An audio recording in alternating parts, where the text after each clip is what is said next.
Fala pessoal, sejam bem-vindos a mais um Café com a Boa. Hoje eu estou com um convidado muito especial aqui da Soma Investimento, Luiz Osório Leão Filho. Seja bem-vindo, Luiz. Posso chamar de Luiz ou Osório? Luiz mesmo, Luiz, por favor. Então pronto.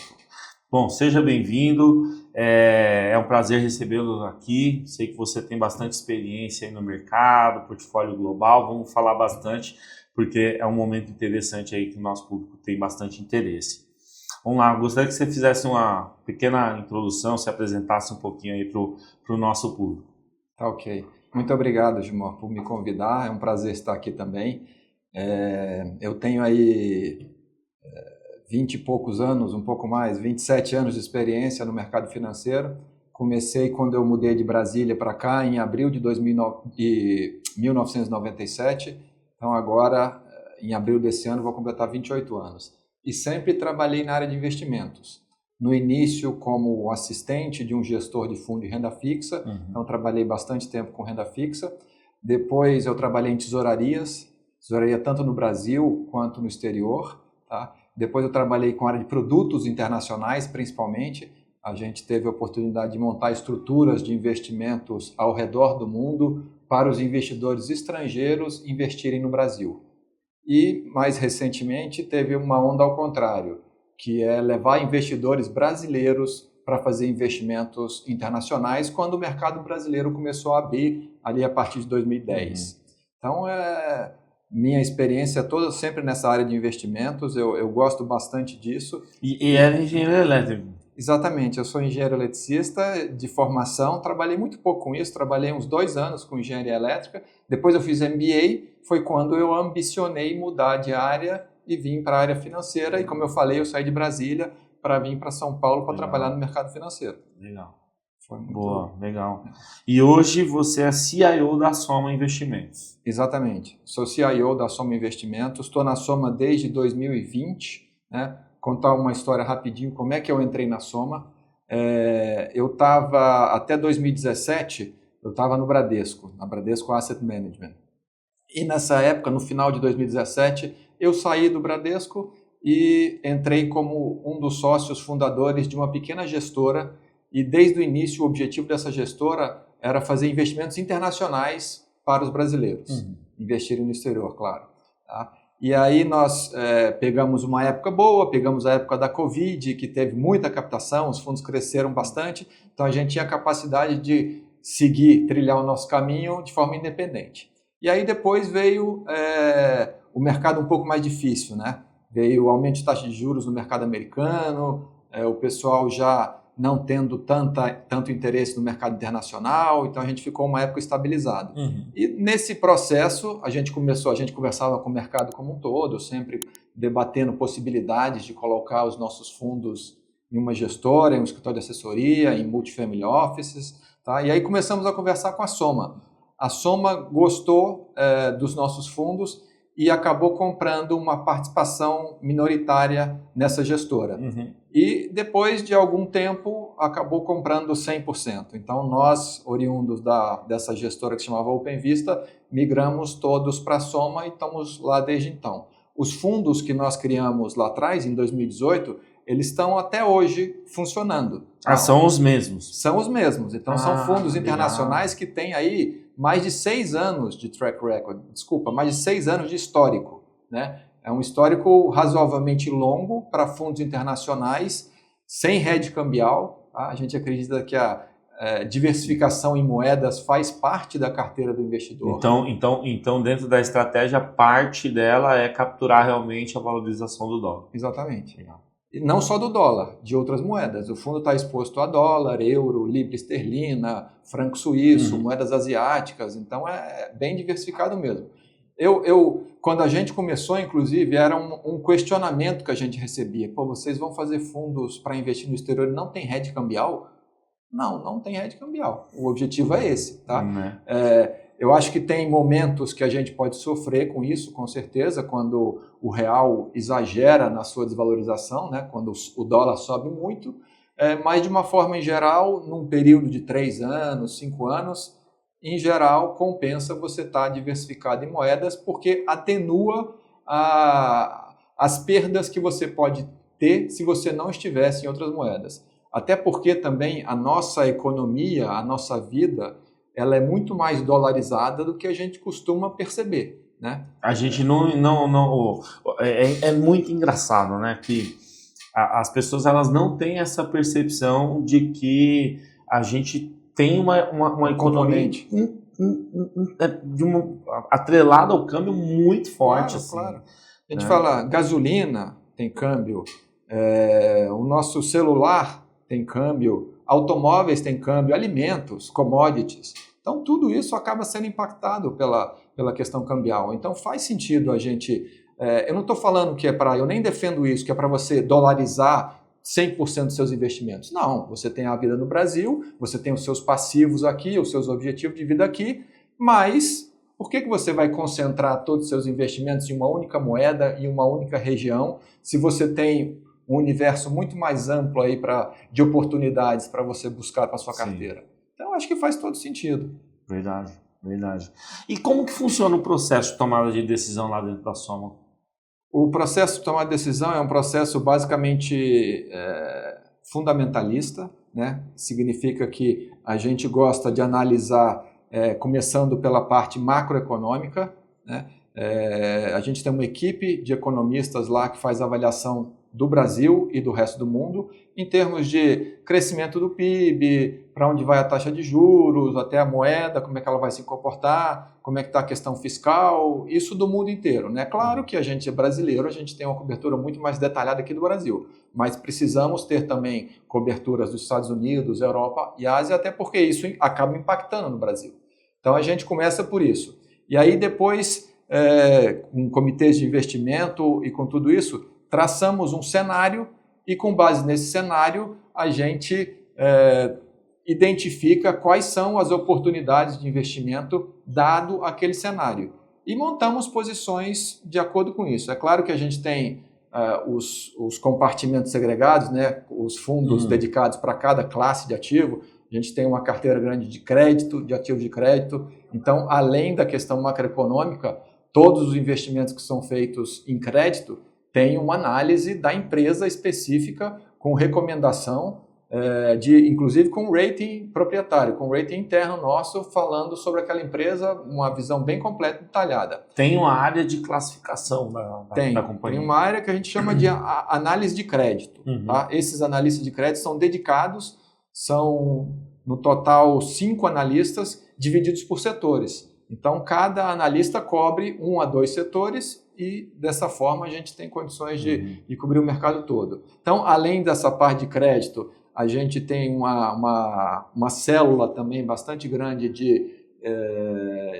antigamente a gente chamava de FOF, hoje em dia estão chamando de soluções de investimento, né? Que é muito mais do que só FOF. É montar carteiras diversificadas para clientes institucionais e clientes pessoa física também. Né? Então vamos lá, só para não ficar no jargão aqui, o FOF é? O FOF era fundos de fundos. Isso. Né? Mas agora o fundo de fundos virou soluções de investimento, porque as carteiras dos clientes não compram só cotas de fundos.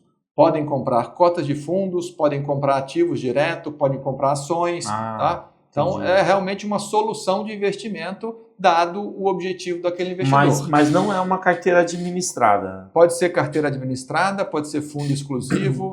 Entendi. Então, tem as duas coisas. Ele só não entra nessa categoria de FOF mesmo. Exato. Legal. Então, essa é uma área bastante grande também dentro da Soma. E também temos, aí são estruturas menores, fundos de ações e multimercados. Tá?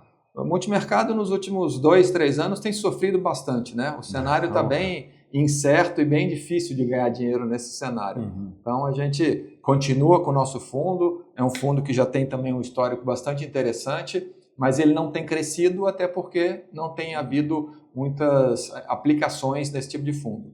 E uma coisa parecida acontece com o fundo de ações, né? A gente também tem um fundo de ações já há bastante tempo, tal, mas ele acabou ficando com o PL um pouco mais reduzido em função da nossa taxa de juros, na verdade, né? A nossa taxa de juros voltou a subir, já estamos aí em 13,25, com expectativa de ir até perto de 15. Já está contratado o 14. Né? Exatamente. Então, nesse ambiente, os investidores que já estão acostumados ao CDI, eles voltam para o CDI e ficam, exatamente, sempre rodando ali atrás do CDI, o que eu acho que não faz muito sentido, né? Mas... assim... A experiência que a gente tem aqui é que esse investidor ele está sempre buscando ali uma segurança, né? E tem a mítica do 1% ao mês, né? Nossa, agora eu ganho 1% ao mês.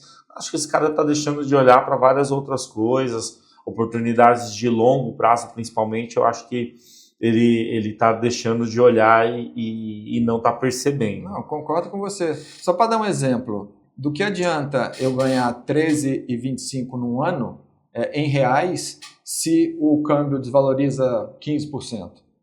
Exato. Eu acabei perdendo, né? O meu poder de compra, o meu poder de mobilidade, o meu poder de acessar bens, tanto materiais como escolas, por exemplo, tudo acabou perdendo o poder de aquisição, o poder de compra.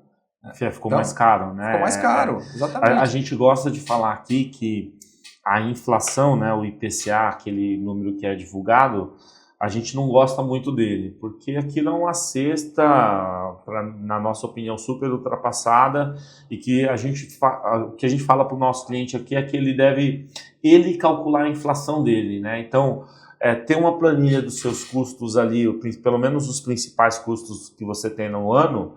Então, escola dos seus filhos, quanto que variou? Plano de saúde, quanto variou? Você vai ver que a sua inflação ela é muito diferente da inflação do IPCA. E cada um de nós, dentro da economia, tem a sua inflação. Né? Então, eu acho que é por aí mesmo. É muito boa essa orientação sua para os clientes. A gente gosta de fazer esse exercício. Inclusive, quanto menor a renda da pessoa, mais a alimentação impacta, por exemplo. E maior é a inflação para ela. E maior é a inflação. Né? Exatamente. Então, tem essa questão. Tem um peso muito maior. Né? Dado que a gente já está falando aqui de inflação, né? Falando de inflação chama juros, né? Juros chama um pouco de cenário. Queria entender um pouquinho do que é a visão aí a respeito do cenário de juros, nossa inflação, cenário econômico. E aí eu vou até falar aqui do nacional. Na verdade, eu vou inverter, tá? Vou inverter.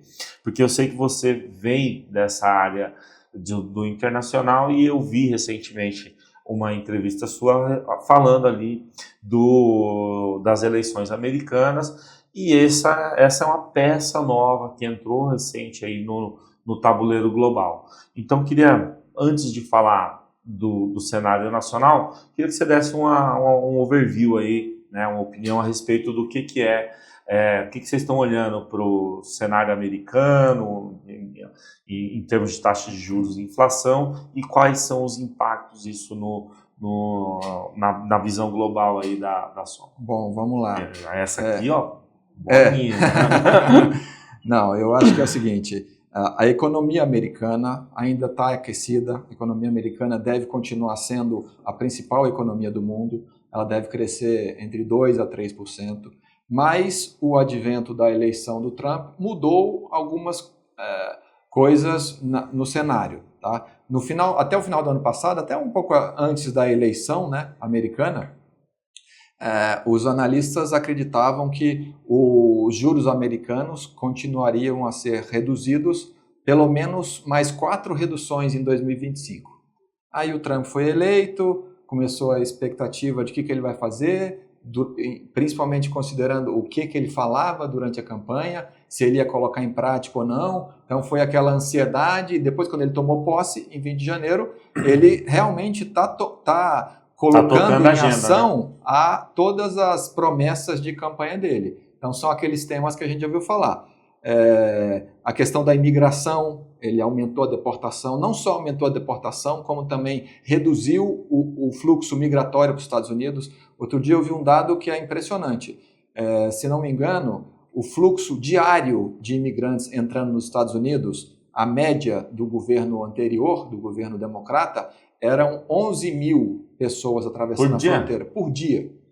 Agora caiu para 400, ou seja, caiu para 1/20 do que era há 4 anos, nos últimos 4 anos aí na média. Só para pegar esse tema aí, você acha que isso ele é resultado de ações efetivas do governo, vamos dizer assim, aumento do policiamento, construção de cerca, muro, essas coisas todas, ou é mais o recado que a eleição de um cara como o Trump, que tem essa agenda, passa para o imigrante dá uma desistida? Fala assim, cara, quer saber? Eu acho que não compensa. Tem um pouco das duas coisas, mas eu acredito que tenha mais ação efetiva de fechar a fronteira, de construir muro, de dificultar a entrada, porque muitas das pessoas que tentam... Mas em tão pouco tempo surtiu um efeito tão drástico. Porque naquele dia, no primeiro dia dele, do mandato, ele assinou um monte de decreto lá, mudando completamente. Então, a dificuldade para o imigrante entrar nos Estados Unidos aumentou sobremaneira. Então, eles tentaram entrar, não conseguiram. Aí depois tem o efeito que você falou, né? Já que viram que várias pessoas estavam tentando e não conseguiam, aí eles passam a desistir e aí esse fluxo caiu bastante. E o da deportação, né, que são os que já estão lá trabalhando ilegalmente, ou enfim, esse número também deve crescer. Já era grande no governo democrata, né? A gente acha que não era, mas já era. Era assim. Esses aviões de brasileiros voltando de lá para cá, ano passado já teve vários também, né? Então, a expectativa agora é de que aumente... Só para a gente colocar, né? Porque senão fica parecendo que só o Donald Trump faz esse tipo de coisa. Exatamente, não é. Isso é uma rotina nos Estados Unidos, os caras sempre tiveram isso como padrão, né? Então, não é porque trocou o governo que mudou. Agora, a imprensa faz mais barulho e tal, porque é aquela coisa, né? Isso. O que mudou é que... ele agora está ativamente indo atrás das pessoas na rua, né? E eventualmente tirando se a pessoa não tem o documento adequado para estar lá, para trabalhar. Então, esse número deve crescer 1 vez a 2 vezes o que era historicamente. Então, essa questão da imigração, ela é uma questão que, se você tira os imigrantes ilegais que, teoricamente, fazem aquele tipo de trabalho que o americano médio não quer fazer, né, isso vai ter um efeito inflacionário. Né? Você vai ter que contratar pessoas com níveis salariais mais altos para os cargos mais básicos. Então, isso deve gerar um impacto nos custos e de empresas, inclusive. O setor agrícola já foi impactado, eles já estão preocupados com a próxima colheita americana, em função da quantidade de trabalhadores imigrantes que trabalham na agricultura. Tá? Então, isso, de uma forma geral, vai aumentar o custo, que tende a pressionar a inflação, que, em última instância, vai manter os juros elevados. Exatamente. Eu estava dizendo que até ano passado era 4 cortes, né? Agora, a expectativa é que já não haja mais cortes. Esse ano, a gente acredita que não tem mais corte de juros nos Estados Unidos. Tá? Eles já pararam na última reunião e não deve ter mais corte agora, até ver como é que vai ficar isso. Então, a gente falou da questão de imigração, deportação. A segunda questão super importante que a gente tem visto é a tarifação. Tarifa sobre importação, né? Que ele também, através de decretos lá, ele aumentou os impostos de importação sobre... É a história do aço agora, recente. Ele tem 2 tipos de tarifação. Tá? Tem a tarifação para países como um todo, como contra a China. Para a China como um todo, ele aumentou a tarifa em 10%. Para qualquer importação da China. Para os parceiros dele, Canadá e México, ele ameaçou aumentar em 25% e está discutindo aí a negociação. E para o setor de aço, ele aumentou também, se não me engano, 25%. Isso. Tá? Então, esse tipo de pacote de tarifação é o que os analistas acreditam que vai ser o que ele vai negociar com mais dureza, com mais empenho. E tem uma outra tributação que ele anunciou, que essa inclusive afetou o Brasil, que é aquela tarifação recíproca.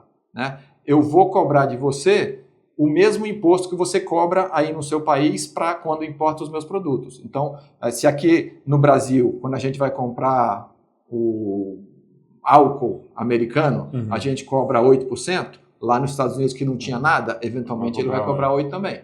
Então, essa parte recíproca é sério, mas parece que isso daí é mais uma moeda de troca para ter uma condição mais favorável, principalmente com aqueles países onde os Estados Unidos têm déficit comercial. Né? Não é o caso do Brasil. O Brasil tem déficit comercial com os Estados Unidos. Tá?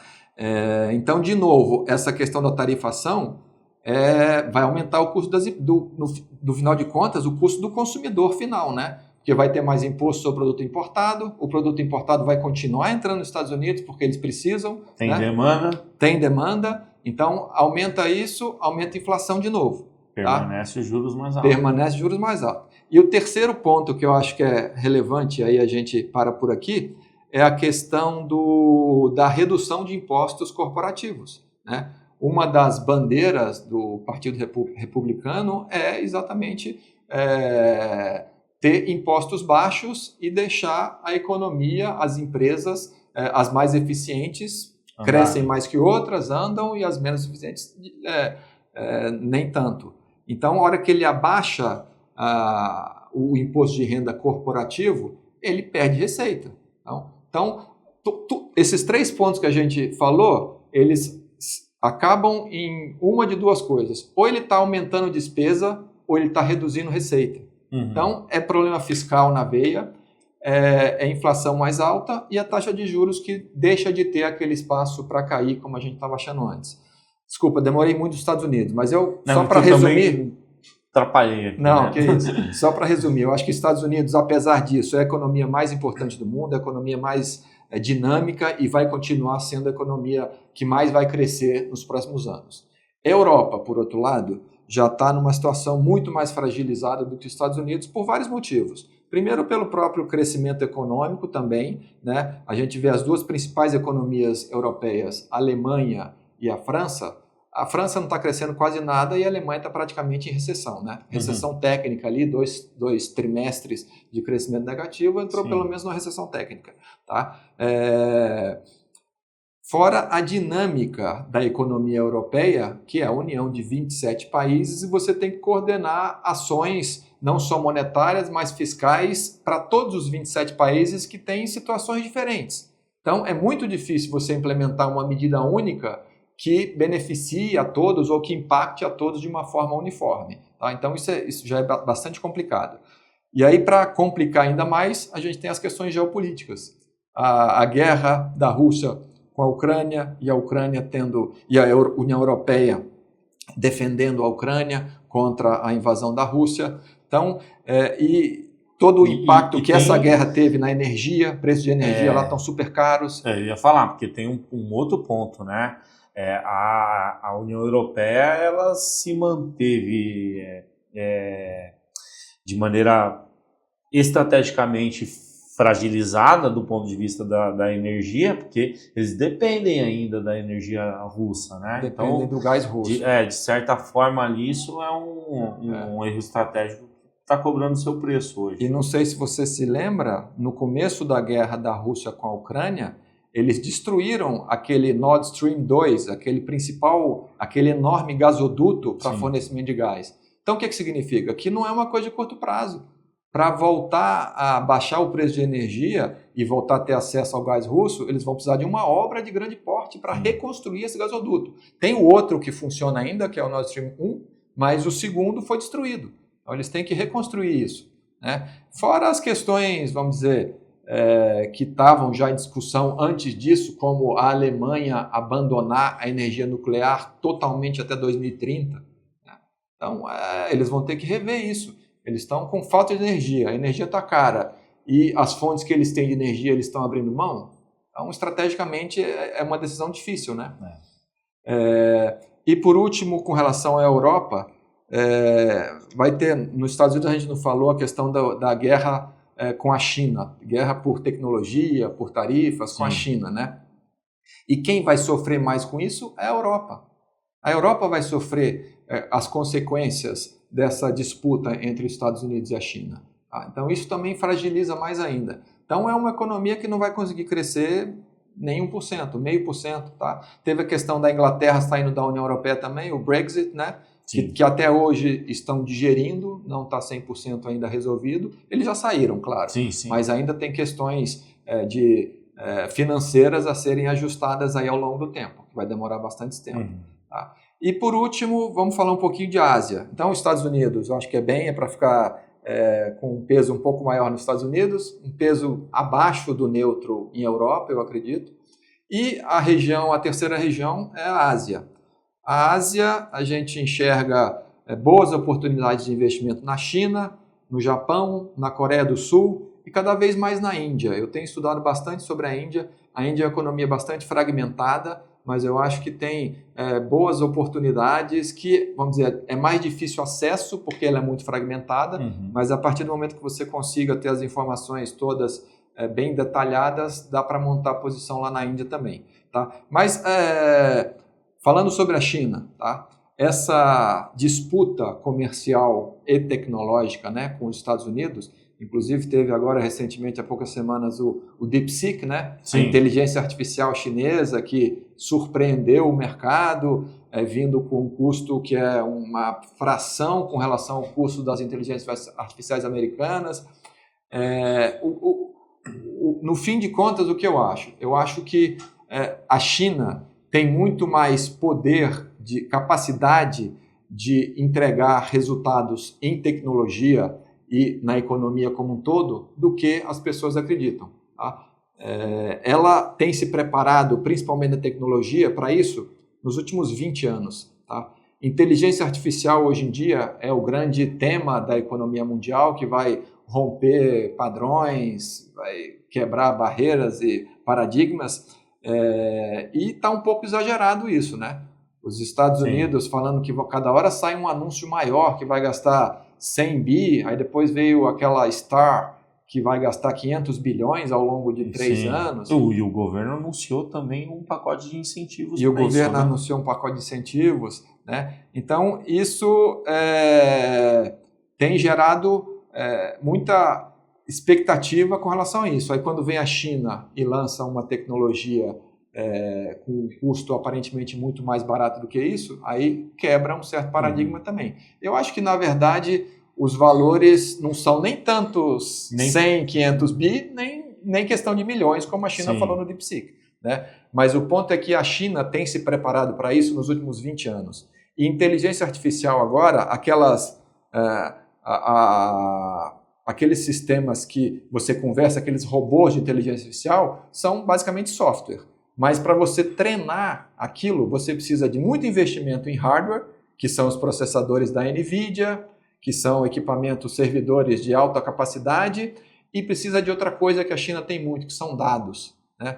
China, com mais de 1 bilhão de usuários de internet, tanto nos chats quanto no comércio eletrônico e tal, a quantidade de informação que a China tem é muito maior que os Estados Unidos. Então, nessa hora de fazer o treinamento de máquina, que é o que, como os robôs de inteligência artificial passam a ter conhecimento, né? A China tem essa vantagem. Então, só para pontuar, né? Recentemente eu participei de um painel sobre tecnologia e eles estavam falando justamente isso a respeito da China, né? A China, ela tem, assim, eu acho que é mais de 1,5 bilhão de habitantes, né? Então você tem essa população inteira dentro daquele lugar. Então, qualquer empresa média dentro da China que venceu no seu negócio ali, ele atende 200 milhões de clientes. 200 milhões de clientes é o Brasil, cara. A classe média da China é maior que o Brasil inteiro. É isso. Então, assim, qualquer empresa ali dentro, então, aquele WeChat, né, que é o WhatsApp deles, é proibido de usar nos Estados Unidos, mas o WhatsApp também é proibido de usar lá na China. Mas esses caras têm mais de 1 bilhão de usuários. Exatamente. Então, a capacidade de treinamento de dados que esses caras têm é muito grande. Então, assim, quando ele vai olhar para um mercado brasileiro, ele olha e fala assim, cara, eu já atendo um Brasil internamente, in-house. Exatamente. Então, assim, para eu desenvolver minha tecnologia, chegar lá dentro, entregar para esses caras, tá muito mais fácil para mim do que qualquer outro. E aí, quando você estava falando da Índia, a Índia é um caso muito parecido, só que não está ainda nessa esteira de desenvolvimento. Está em outro estágio, exatamente. Está no estágio anterior ainda. Isso. Mas vai chegar lá também. Né? Porque, assim, você tem grandes capacidades dentro da Índia, né? Então, é um celeiro de conhecimento, que é onde você tem o nível de conhecimento do cidadão indiano, que é elevado, ele é muito elevado. né? Embora ali a população seja muito pobre, você tem um índice de PHDs, a quantidade de PhD indiano que a gente vê aí ao redor do mundo é muito grande. É gigante. E a China tem uma preocupação muito grande com a educação também. As universidades chinesas são muito boas, né? No início dessa onda tecnológica de inteligência artificial, claramente os Estados Unidos despontava, né? Tudo foi criado lá no Vale do Silício. No Vale do Silício. E aí os chineses mandaram os engenheiros para serem treinados nos Estados Unidos, voltaram para a China e começaram a montar suas próprias capacidades. Tá? Então hoje tem muitas iniciativas positivas na China em inteligência artificial e, claro, também em semicondutores, produzindo a TSMC, é uma empresa em Taiwan, né, que não é China continental, mas é relacionado com a China. É a maior produtora, a maior fábrica de semicondutores do mundo. Tá? A NVIDIA,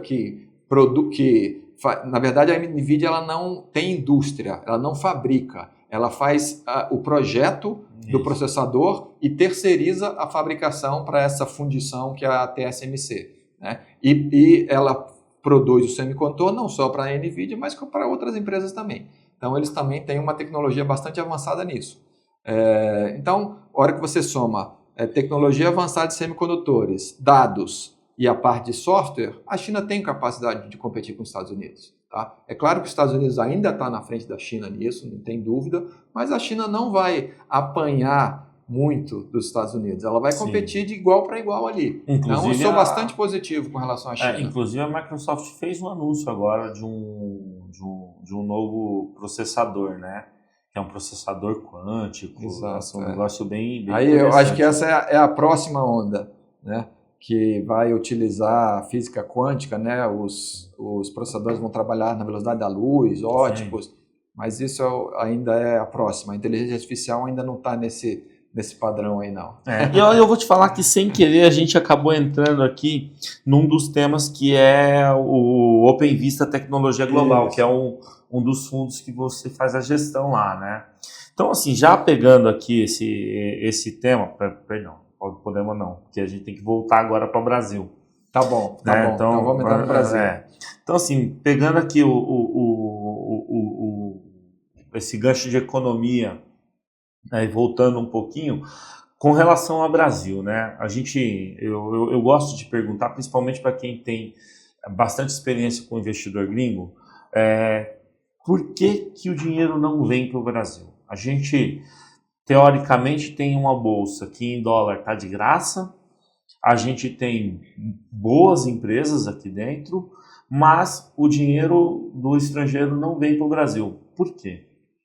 Eu já refleti bastante sobre isso, não é uma resposta fácil, mas eu acho que tem alguns fatores que impactam isso, tá? Em primeiro lugar, eu acho que se você considerar uma carteira global hoje de investimentos, ela é entre 60% a 70% dos Estados Unidos. Então, os Estados Unidos é a maior parte de qualquer carteira global. Depois vem a Europa com 20%, no máximo 30%. E depois vem a Ásia com 10% a 15%. E depois vem os emergentes, não só a Ásia tem a parte emergente também, mas aí vem a América Latina e tudo. Então o Brasil, no final de contas, representa 1% de uma carteira global. Né? Então é um volume muito restrito. E se você for ver isso em questões de dimensão do país, o PIB do mundo hoje está em torno de 110 trilhões de dólares. O PIB do Brasil, 2 trilhões de dólares. Então, o Brasil é 1,5% da economia mundial. Tá? E a mesma coisa acontece nos mercados financeiros. Existem, se não me engano, 140 trilhões de dólares em ativos de renda fixa e uns 100 trilhões, 110 trilhões em renda variável. A mesma coisa, o Brasil tem, considerando todos os títulos do Tesouro Nacional, tem 2 trilhões e pouco de emissão, então é menos de 2% do mundo. E na renda variável, a Bolsa Brasileira é uma bolsa importante, é uma bolsa com 400 empresas, com muitas oportunidades boas, mas ela tem um market cap, um valor de capitalização menos de 1 trilhão de dólares. Né? Se tem 110 listados no mundo, né? Isso também é 1%. É, Então, o Brasil, o investidor estrangeiro, ele vê como um investimento de curto prazo e uma oportunidade em momentos que lá fora está, nos países desenvolvidos, os rendimentos que eles estão conseguindo lá são menores. Só que agora não é esse momento, né? Isso agora é o contrário. Agora eles estão conseguindo investimentos com alto rendimento em taxa de juros americana com risco zero, né? Tesouro americano, por teoria, por definição, é o risco zero do mundo, né? Então eles conseguem uma taxa de 4 a 5% no Tesouro americano, que eles conhecem, dominam, tá? É um mercado super líquido, imenso. Para que eles vão gastar tempo e esforço e times para estudar?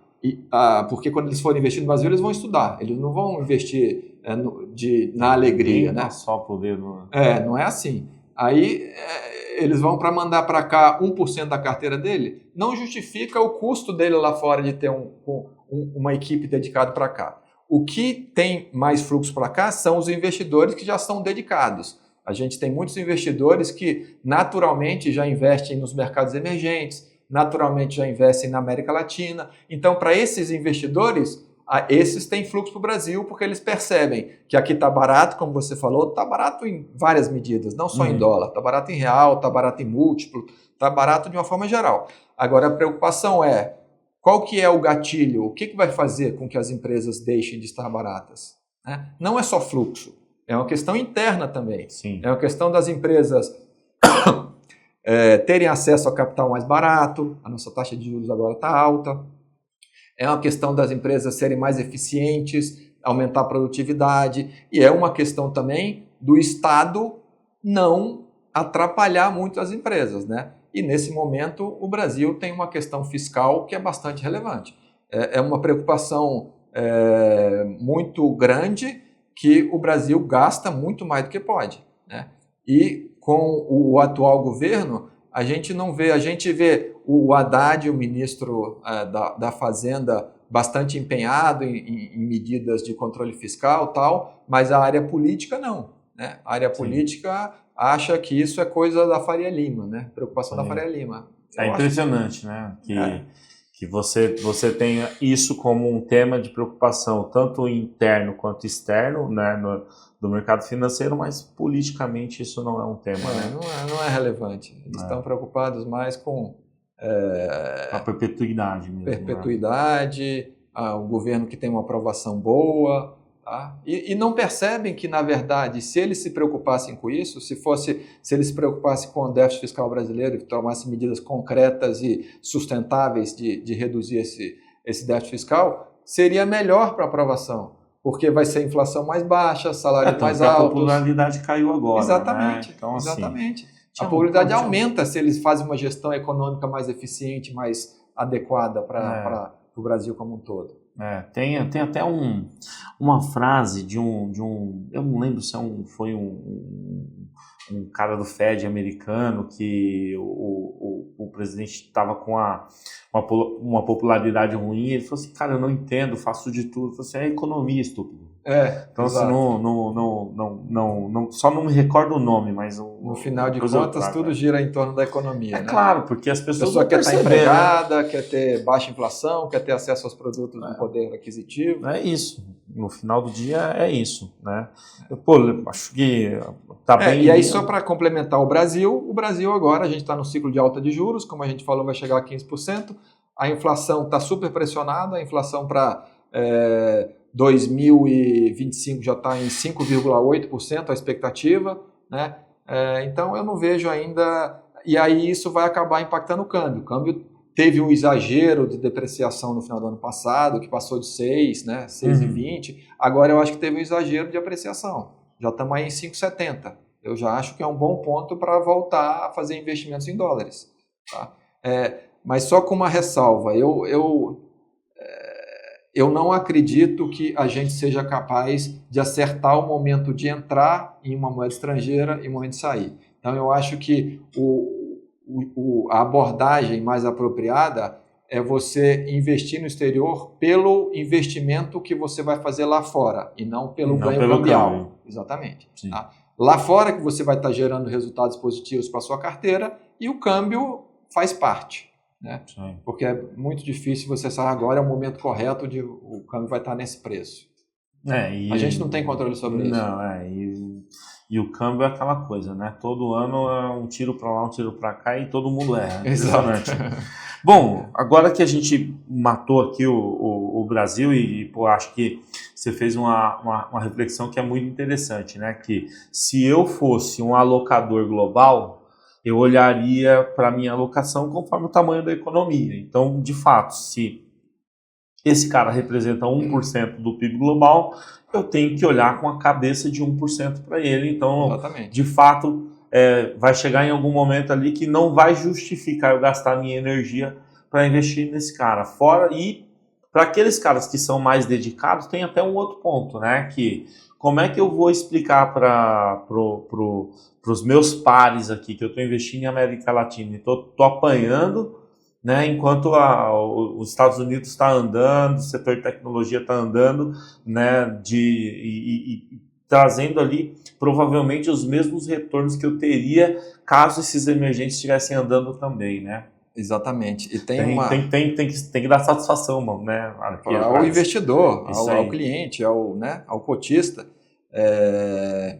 E tem também a questão de que a gente, por o Brasil ser um dos países com a taxa de juros mais alta, o investidor pequeno, médio, de uma forma geral, acredita que os maiores retornos estão aqui no Brasil. Isso não é verdade.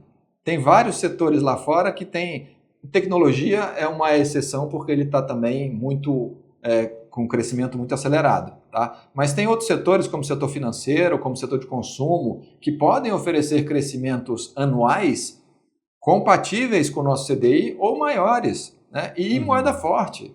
Então, não faz sentido a gente só deixar tudo investido aqui no nosso CDI, porque ele está em 13%, vai para 15%, porque lá fora eu posso ter 15% ou mais por cento, dependendo da minha carteira. Tá? Eu acho que uma carteira internacional deve ser bem diversificada, eu acredito que não perder dinheiro é tão importante quanto ganhar dinheiro, então não é para concentrar em muitos ativos de alto risco, não, ao contrário, é para diversificar mesmo, equilibrar a sua carteira com ativos que se comportam de forma diferente. Né? Ativos que quando a taxa de juros sobe, ele cai ou sobe, o outro sobe. Então tem aí uma questão de equilíbrio, aquela questão um pouco mais técnica de aproximar a carteira da fronteira eficiente, com classes de ativos que se comportam de forma diferente dos nossos ativos que a gente tem aqui no Brasil. Então tudo isso faz parte aí desse investimento internacional, no meu modo de ver. Legal. E já vou pegar aqui, né, os nossos fundos. Vamos falar um pouco dos fundos da casa, né, principalmente aqueles que você toca a gestão. Primeiro, assim, eu queria me corrigir aqui e saber se é isso mesmo, você quem toca a gestão desses fundos aqui. Eu faço a gestão de 3 fundos internacionais abertos para o público em geral. Na verdade, é para público qualificado, investidor qualificado, segundo a legislação, mas com a nova legislação da CVM, aquela instrução 175, eles passarão a ser para público em geral em breve. Ah, legal. E o Open Vista Patrimônio Global teve 27% de retorno nos últimos 12 meses. Né? Queria que você explicasse um pouquinho do que é, porque você tem algumas teses interessantes aqui dentro da gestão. Né? Então, eu queria entender um pouquinho do que é esse produto da casa e como que é a gestão, a diversificação desse produto. Bom, esse você já foi no fundo que eu acredito que é o fundo que seja a melhor oportunidade para o investidor brasileiro que queira diversificar internacionalmente. Por quê? Porque esse é um fundo que investe em todas as classes de ativos líquidos, você não tem aqueles períodos longos de aplicação e resgate, tá? Ele investe em renda fixa e dentro de renda fixa tem títulos do Tesouro americano, tem títulos do Tesouro de países europeus, tem título da China, de renda fixa da China emitidos em dólar, e depois tem títulos de empresas privadas. Aí tanto high grade quanto high yield. Isso em inglês significa que títulos high yield têm um maior risco e títulos high grade têm um menor risco. Tá? E e depois de renda fixa, tem a renda variável, né? Ações. Ações também a gente investe no mundo inteiro, né? Mais ou menos nessa proporção que eu falei aqui há pouco tempo, Estados Unidos, Europa e Ásia. E também alguns temáticos. Em ações direto? Ou... Não, eu vou chegar lá. E aí tem alguns alternativos líquidos, como, por exemplo, commodities, ouro, pode ter imobiliário, já investimos em imobiliário, atualmente não tem nenhuma posição de imobiliário, mas pode investir. Então tem esses investimentos alternativos que tendem a agregar um pouquinho mais em retorno também no fundo. E essas posições do patrimônio global são montadas por meio de ETFs. São ETFs listados nas bolsas europeias por uma questão tributária. O investidor estrangeiro, quando ele recebe dividendos de um ETF nos Estados Unidos, por exemplo, ele é tributado em 30%, enquanto que na Europa não tem essa tributação. Então a gente prefere comprar os ETFs na Europa. E ETFs lá fora é uma indústria enorme, é uma indústria que não para de crescer. A curva de crescimento dela é muito maior do que a curva dos fundos tradicionais, dos fundos ativos, dos grandes gestores, né? São fundos baratos, listados em bolsa. Eu monto e desmonto a posição em qualquer classe de ativo que eu imaginar, que eu estudar, que eu pesquisar.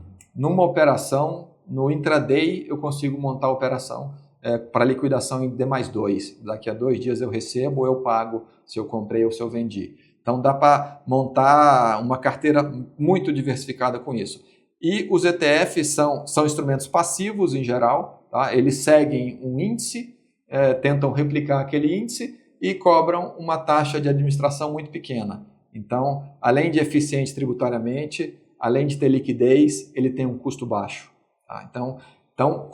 E o nosso fundo tem um investimento inicial de R$5.000. Então, com R$5.000, o investidor brasileiro consegue ter acesso ao mundo inteiro, a todas as classes de ativos líquidas no mundo inteiro, a várias moedas, como eu falei, dólar, tem euro, tem, enfim, moedas asiáticas também. Tá? Tudo isso com um investimento de R$5.000. Então, essa é a diversificação na veia que a gente oferece aí para o investidor, sem que ele tenha que abrir conta no exterior. Eu sei que hoje qualquer um consegue abrir conta no exterior, é uma coisa válida também, mas para aquele que quer explorar as alternativas que tem aqui no Brasil, com um pouquinho menos de burocracia, tem o fundo aqui com as informações abertas na CVM, carteira diária, transparência total, coisas que, se ele for abrir uma conta lá fora, tem um pouquinho mais de documentação que ele tem que fazer. E tem uma questão de tema aqui também, né? Porque uma coisa é eu pegar o meu dinheiro, mandar lá para fora, pegar eu e estudar os ativos, exatamente, fazer o investimento. Pô, e aqui você está pegando, colocando o dinheiro em ETFs que tem uma gestão, né? Então, esse ETF ele tem um tema ali dentro onde ou uma estratégia que ele segue, já é diversificado por uma questão de que o ETF ele é uma cesta de ativos, né? Exatamente. Então já tem isso também. E aí você não tem também aquela coisa de ficar pegando ali ativo por ativo, pescando, coisa por coisa, né? Então acho que tem essa questão de tempo e dedicação também, onde você vai conseguir. Você me lembrou agora uma coisa, que os ETFs que nós investimos, eles investem numa quantidade, numa carteira enorme, né? Os ETFs eu falei de renda fixa com um risco maior, o high yield, né? Qual é o risco aí? De eu perder dinheiro da empresa, não ter capacidade de pagar aquela dívida que ela emitiu e dar default na dívida, né? Só que os ETFs investem em 2.000 títulos diferentes. Então, acaba que a concentração por cada emissor é menos de 0,10%. Então, mesmo que a gente tenha default dentro de um ativo no ETF que eu comprei, é basicamente imperceptível. Né? E tem default, volta e meia tem mesmo. Né? Diferente do cliente que acabou falando assim, vou comprar uma debênture de Americana aqui, exatamente, coloquei 5% do meu patrimônio lá. Né?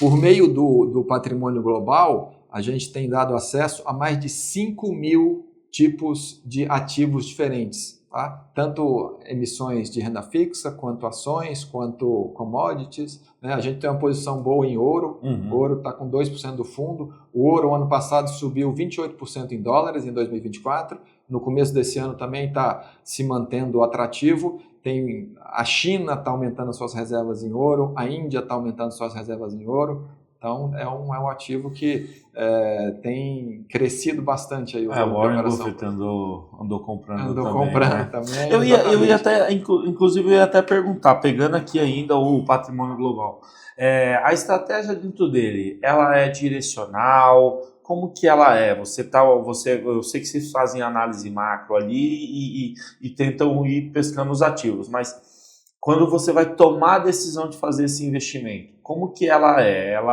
Você está olhando o cenário e aí vai buscar rentabilizar nesse melhor cenário e dali a pouco o cenário muda, você troca os ativos de novo? Como que funciona?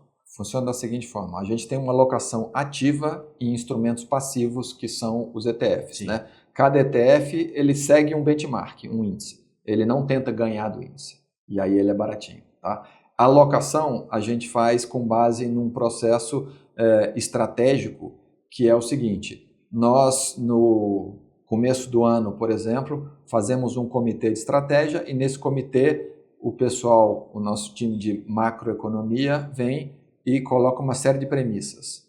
O PIB do mundo vai crescer 2 ou 3%, depois quebra isso por região, Estados Unidos vai crescer 3%, a Europa vai crescer nada, a China vai crescer 5%, tá? Depois disso tem as questões de taxa de juros, também em várias regiões do mundo, e um pouco também da visão sobre moedas. Tá? Agora a gente acredita que o dólar vai continuar sendo forte com relação às outras moedas, o euro um pouco mais fraco, tá? Com base nesse conjunto de informações aqui, o que a gente faz? A gente monitora, eu acompanho lá na minha planilha, cerca de 120 ETFs que representam várias classes de ativos. Tá? E esses ETFs, todos eles têm histórico superior a 10 anos. Né? Aí um modelinho proprietário que nós temos roda uma maximização falando o seguinte, olha, os dados de entrada que eu tenho, o meu cenário é esse daqui. O mundo vai crescer ou não vai crescer, a taxa de juros vai acontecer isso, o câmbio vai acontecer aquilo outro. Como que esses ETFs se comportaram no passado com cenários parecidos com esse? Tá? Aí no final, esse modelo vê que com base no cenário que eu tracei, é melhor eu ter um peso maior em renda fixa, por exemplo, de tesouro americano e menor em crédito privado. É melhor eu ter uma posição maior em renda fixa do que em renda variável. Então ela me dá, primeiro, a macroalocação, quantos por cento eu coloco em renda variável, quantos por cento eu coloco em renda fixa. Depois ela dá a quebra interna dentro da renda fixa, mais tesouro ou mais crédito high yield. E dentro da renda variável tem também as questões não só geográficas, como os fundos que investem no mundo inteiro, ou os fundos que são regionais, mas também a questão dos fundos temáticos, dos fundos dedicados.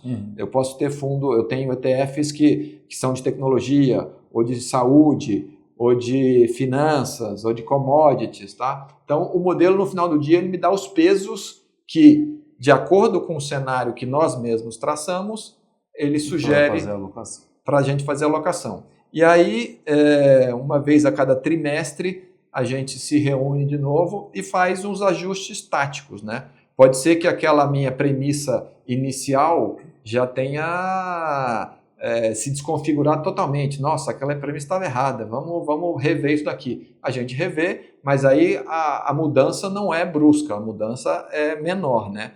Aí a gente só faz ajustes táticos, pequenos ajustes ao redor daquele peso que foi sugerido originalmente. Ou então também temos que fazer ajustes quando aquele ativo que a gente acreditou que fosse subir, ele sobe realmente e o peso dele fica muito maior do que deveria estar na carteira. A gente reduz ele, volta para a posição estratégica.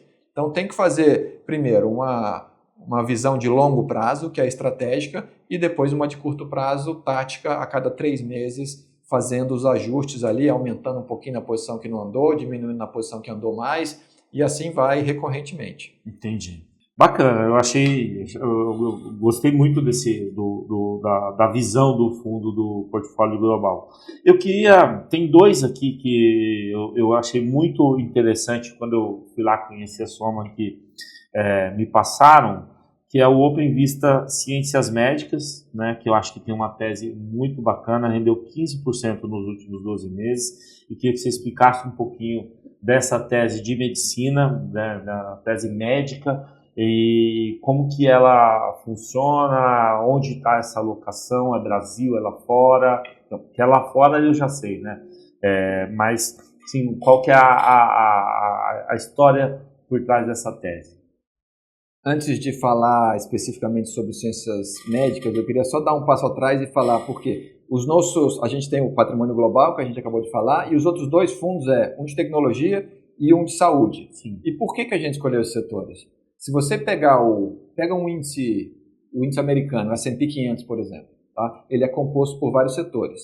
Se você fizer uma decomposição e pegar só as empresas de cada setor dentro do S&P 500, você vai segregar ele em 11 setores que são mais comumente utilizados aí pelos grandes gestores. Tá? Desses 11 setores, cada um deles tem um perfil de risco e retorno diferente. Tem uns setores que são mais arriscados e geram mais rentabilidade, tem os setores que são mais arriscados e geram menos rentabilidade, tem os setores mais conservadores, que tem gente que gosta de ficar mais no conservador mesmo, corre menos risco, mas também ganha menos.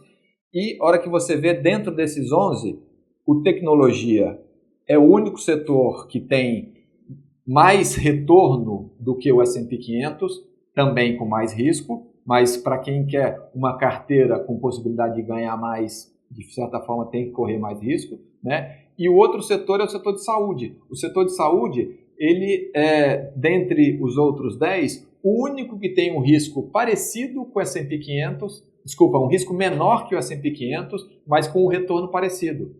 Então, ao invés de eu investir no S&P 500 e investir no saúde, eu vou ter menos risco e eu vou ter uma rentabilidade próxima.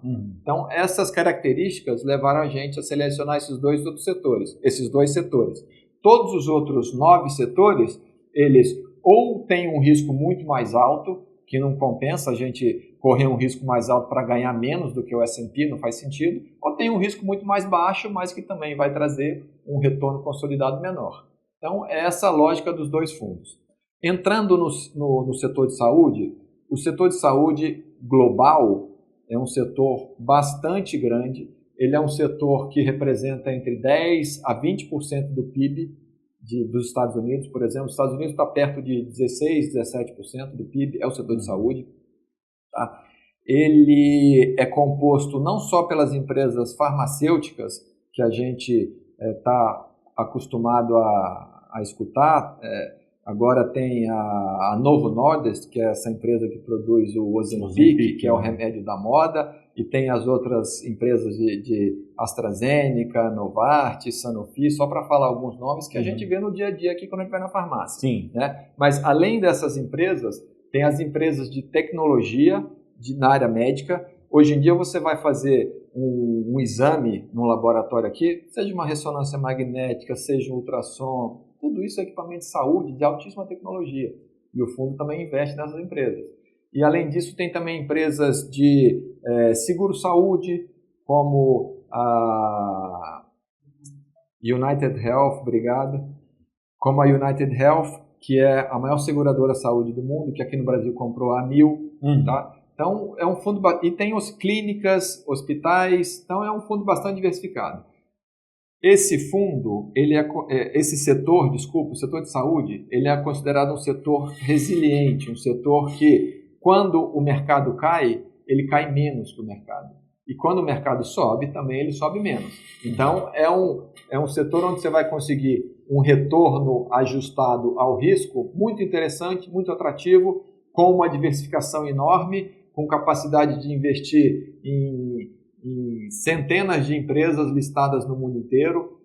E só o setor de saúde, a gente fez um levantamento das empresas que o fundo de saúde pode investir, o universo de empresas no setor de saúde, são 1.000 empresas com um valor de mercado de 6 trilhões de dólares. Nossa. Aqui no Brasil, a gente falou, o Ibovespa inteiro, né? Não só o índice, né? Todas as empresas do Ibovespa têm menos de 1 trilhão de valor de mercado.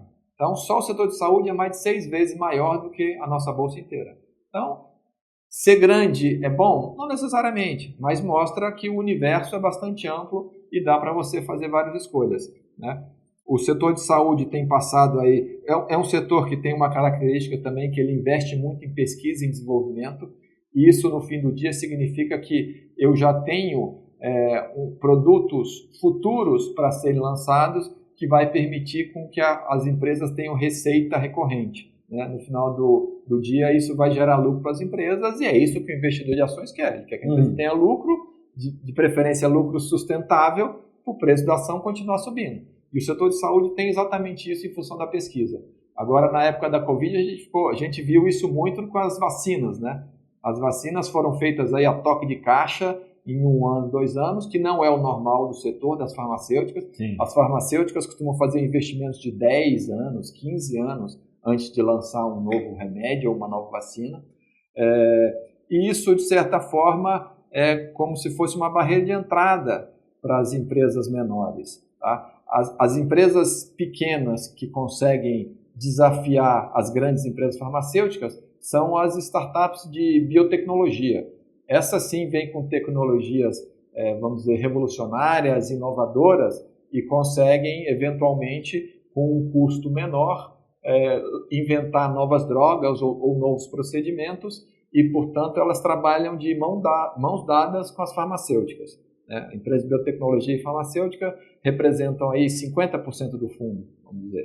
Aí depois tem, como eu falei, equipamentos médicos e serviços médicos e seguro-saúde. Eu queria chamar a atenção aqui porque quando a gente olha para o ponto de vista médico, né, a gente tem visto na ciência como um todo, eu acho que, não vou nem pegar os últimos 50 anos, porque aí é apelar, mas se você pegar os últimos 5, que foi de quando teve a pandemia para cá, a evolução que nós tivemos no ramo de vacina, novos procedimentos, até a questão do próprio emagrecimento, que traz uma saúde preventiva para a população. Como vocês enxergam e fazem para criar tanto processo e tanta informação, dada que é um monte de informação, principalmente do ponto de vista de tecnologia, que é o que faz a medicina avançar e ser tão lucrativa? Não, isso é verdade. A hora que a gente vê os grandes avanços da medicina, eles se deram muito mais por uma questão de boas condições sanitárias, né, inicialmente, e depois, agora nos últimos anos, é a questão de tecnologia, né? São esses...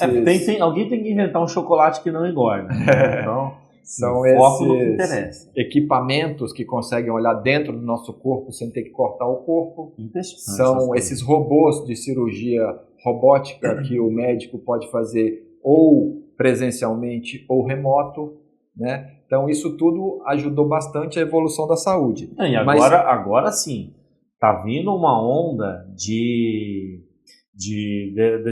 diagnóstico, né? O diagnóstico, eu estava vendo, por exemplo, um caso de uma pessoa que foi em vários médicos e os médicos não achavam o diagnóstico certo. Eles fizeram uma pesquisa com inteligência artificial e a inteligência artificial foi precisa no diagnóstico da pessoa. Exatamente. Então, assim, está vindo uma questão de diagnóstico que primeiro, vai diminuir e muito o custo, né? Porque hoje, se você vai no médico, dependendo de como você está, o médico pede para você uma série de exames. Isso é custo, né? E porque às vezes você está fazendo exames que não são necessários para aquilo que você tem. Se você tem um diagnóstico médico muito mais preciso, não estou dizendo que não vai precisar do médico, estou dizendo que vem ali um copilot para a medicina, né? Então esse cara vai ter ali um copiloto para pilotar ali o diagnóstico e os exames serem mais assertivos. Então as empresas de medicina, cada vez mais tendo seus custos mais reduzidos, serão mais lucrativas. Não, exatamente. Eu acho que para algumas atividade de medicina, a inteligência artificial vai agregar bastante. E eu concordo com você, não vai tirar o lugar do médico, vai tirar o lugar daquele médico que não se atualizar e não usar essas ferramentas, né? Porque tem coisas que o olho humano não consegue capturar, e a inteligência artificial consegue. Padrões repetitivos, análise de exames, exames de imagem, isso a inteligência artificial consegue comparar milhares de imagens com uma capacidade muito superior a qualquer humano, né? Então isso agrega bastante para a medicina e as empresas e, no final de contas, a população, nós vamos nos beneficiar disso, tá? Mas voltando à sua pergunta especificamente, como é que a gente faz para triar essas empresas? Aí a gente tem que reconhecer que nós não temos a capacidade de selecionar empresas individuais fora do Brasil. Como eu falei, o universo é muito grande, são empresas no mundo inteiro, milhares de empresas. Então, o que a gente preferiu fazer nesses dois casos? No caso do Ciências Médicas e do Tecnologia, nós compramos cotas de fundos de grandes gestores internacionais. São fundos que todos têm mais de 10 anos de existência, de grandes gestores. Eu posso falar as gestoras. Nós investimos em fundos da BlackRock, que é a maior gestora do mundo, está no Brasil, tem fundos aqui, tem ETFs aqui. É a dona da bolsa. A hora que você vê aí as participações de empresas aqui, quem mais tem participação acima de 5% é a BlackRock. Né? Em segundo lugar é a Janus Henderson, que é a fusão de uma empresa americana com uma inglesa. A Janus americana, a Henderson inglesa, se juntaram e são Janus Henderson. É uma empresa centenária. A BlackRock é da década de 80, mas tem um crescimento absurdo através de aquisição muito agressiva. Sim. E a terceira gestora que nós investimos é a AllianceBernstein, AB, que hoje é chamada, né?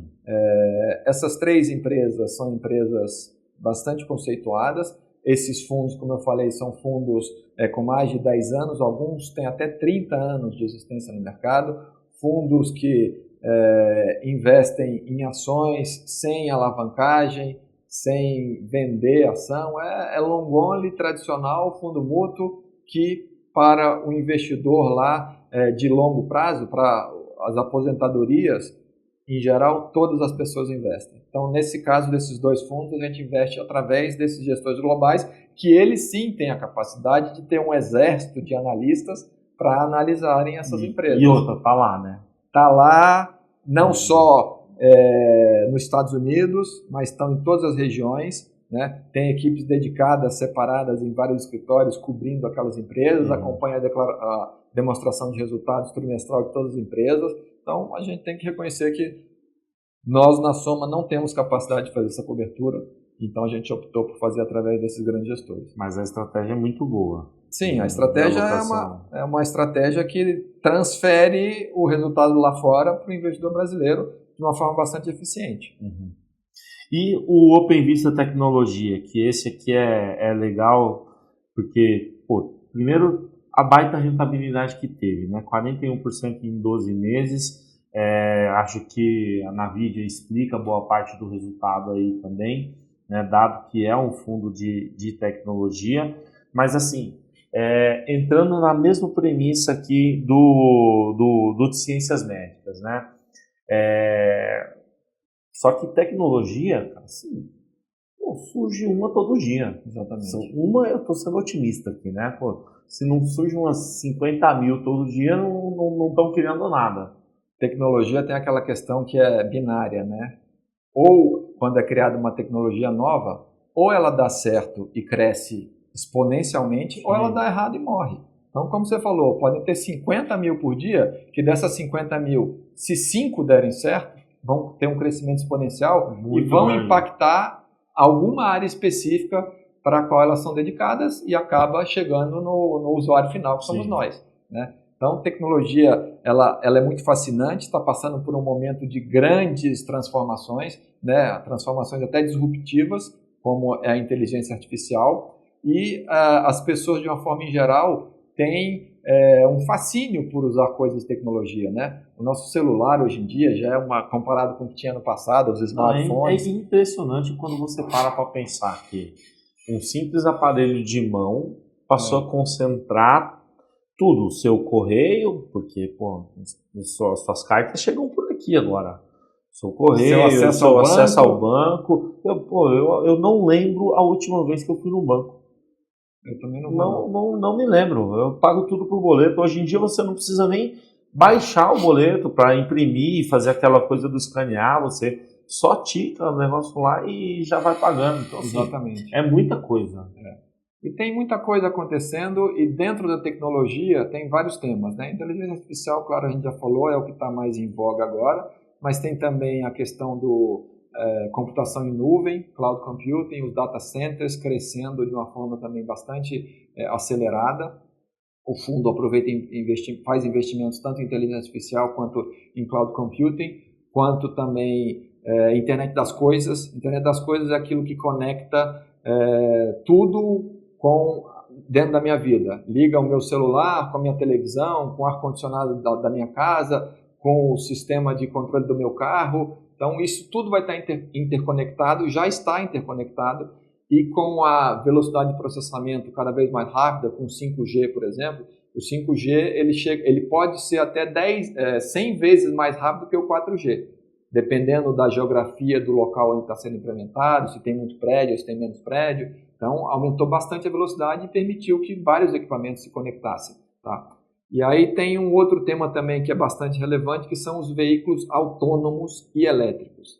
Não só os elétricos, né? Os veículos que vão utilizar cada vez mais esses sistemas de autonavegação. São os veículos sem um motorista estando lá para dirigir, né? Ele tem um sistema que... Isso aí para logística vai ser uma coisa incrível. Exato. Então, esses temas dentro da tecnologia também criam várias oportunidades para a gente investir. Tecnologia, no final do dia, eu acredito que seja como se fosse a locomotiva que puxa o crescimento da economia global, né? Todas as empresas necessitam de investimento em tecnologia, não só as empresas de tecnologia, né? Você pega a Vale tem que investir em tecnologia. Se você pega o banco tem que investir muito em tecnologia. Se você pega uma mineradora, tem que ter tecnologia para extrair lá o mineral de uma forma mais eficiente e poluindo menos o meio ambiente, e assim sucessivamente. Então, tecnologia é inexorável. Todo mundo tem que investir em tecnologia e, no final do dia, acaba gerando crescimento para todo mundo. E tecnologia tem essa questão binária que eu já comentei, e tem uma outra questão que é: as empresas de tecnologia têm acesso a capital. Tá? Elas têm baixos níveis de endividamento porque elas têm acesso a capital. Se você chega com um projeto bom, bem estruturado, você vai conseguir levantar investidores para aquele projeto de uma forma relativamente simples.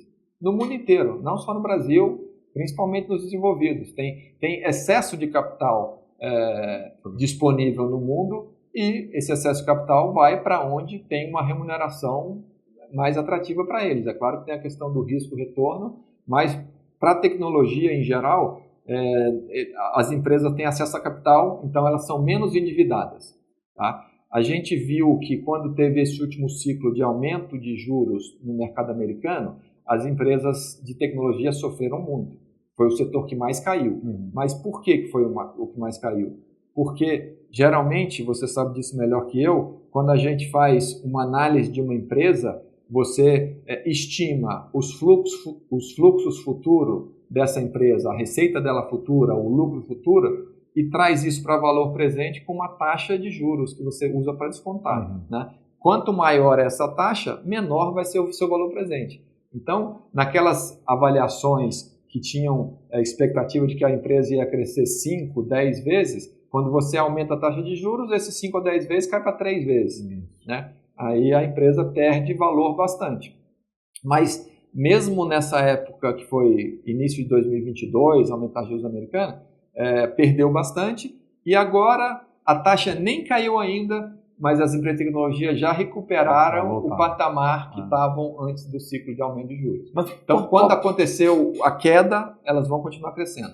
Posso até colaborar com essa visão aí, porque uma das coisas que eu achei interessante de ver nesse processo, quando a gente viu a taxa de juros subir e aí deu uma enxugada no capital para essas companhias, foi: qual era a grande crítica que parte do mercado tinha ali com relação à empresa de tecnologia? Esses caras estão queimando o caixa, e quando é que eles vão dar lucro? Porque, né, no final do dia, para o investidor, o que interessa é o lucro ali que a empresa pode dar. Então, acho que muitas empresas fizeram um bom trabalho e o trabalho educativo de mostrar para o seu investidor que, olha só, a partir do momento que a taxa de juros sobe, ficou caro demais, eu paro de queimar caixa e eu passo a dar lucro no dia seguinte. Então foi o caso a gente viu bons casos, Nubank foi um caso desse, acho que o próprio Facebook mostrou uma grande capacidade de entregar resultado, né, a partir do momento em que eles falaram assim, olha, a gente precisa mostrar para esse investidor que essa queima de caixa, que ela não está sendo à toa, ela está promovendo o crescimento porque tem chão para andar, né? Ela não é aquela empresa que vai crescendo pouco a pouco, ela tem estrada, então ela precisa realmente queimar o caixa para poder expandir e crescer, né? E a partir do momento que ela não queima o caixa, esse dinheiro para de sair, ela mostra que, pô, aquela estrada toda era lucro que estava sendo percorrido, né? Então, acho que teve os juros altos, fez um trabalho educacional também de mostrar para o investidor esse processo. Um freio de organização, né? Dar uma freada para organizar as ideias, ver para onde isso vai. Mas eu concordo com você, esse é um ponto muito importante. E se você olhar, pega as 10 maiores empresas do fundo aí, dentre as 10, vão ter essas empresas que são mais renomadas, que agora estão se chamando de 7 magníficas, né? Tem lá a Nvidia, tem a Apple, tem a Amazon, tem Facebook e assim por diante. E todas essas dão lucro, né? E todas elas têm uma parte que estão investindo nessas novas tecnologias de inteligência artificial, por exemplo. Essa parte não dá lucro ainda, mas a empresa como um todo dá. Tá? Então, isso, de certa forma, sustenta o crescimento futuro dessas empresas que estão investindo em inteligência artificial. Mas, de novo, eu acho que os números são exagerados. Eu não acredito que eles vão conseguir sustentar investimentos na casa de 100 bilhões, de mais de 100 bilhões de dólares por muito tempo. Então, tem que começar a gerar resultado. Essas empresas, o ChatGPT já cobra hoje em dia, não dá lucro ainda, mas já tem uma receita.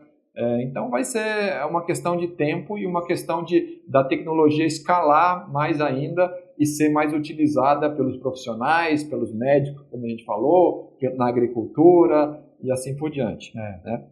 Que então, também tem um momento em que a tecnologia ela sai do campo do desenvolvimento, vai para o campo da aplicação. Exatamente. Né? Quando ela sai lá da academia, vai para o campo da aplicação, eu acho que aí tem a dificuldade que é o usuário, né? É o outro lado, a pecinha que fica na frente. Então aí é a dificuldade, porque você vai ter que treinar essa pessoa vai ter que estar mais capacitada, vai ser uma pessoa que tem que estar mais antenada nas novidades. Então, para esse processo, um processo de tecnologia, sair da academia, que é onde geralmente ela está sendo desenvolvida, e chegar até o campo, por exemplo, tem um espaço ali, né, para ela percorrer. A gente tem escutado bastante também discussão com relação à destruição de empregos, profissões inteiras que vão acabar. Pode ser uma visão ingênua minha, mas eu não acredito que vai acabar com a profissão inteira, né? É como eu falei agora há pouco.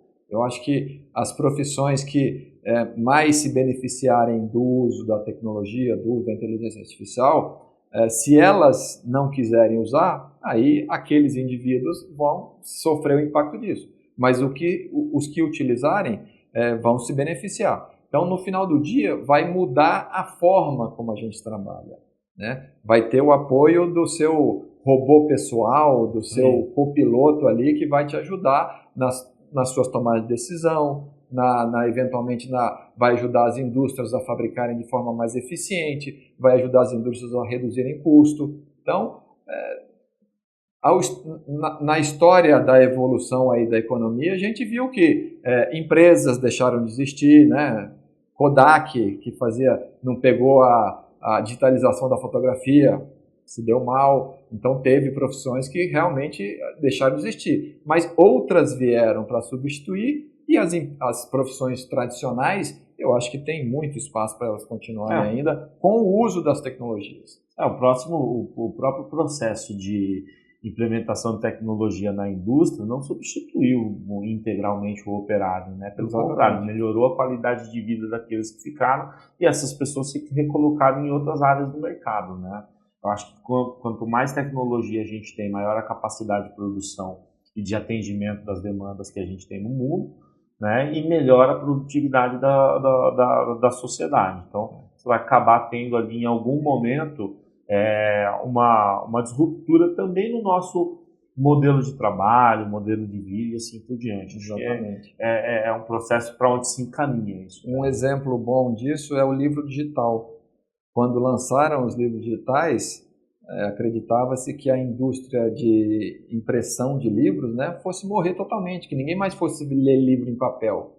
Não aconteceu isso. O digital cresceu, o digital representa ali uns 30% dos livros que são comprados são digitais, mas ainda tem 70% de uma indústria tradicional que continua produzindo, que continua vendendo, e o que eles fazem agora? Eles vendem os dois.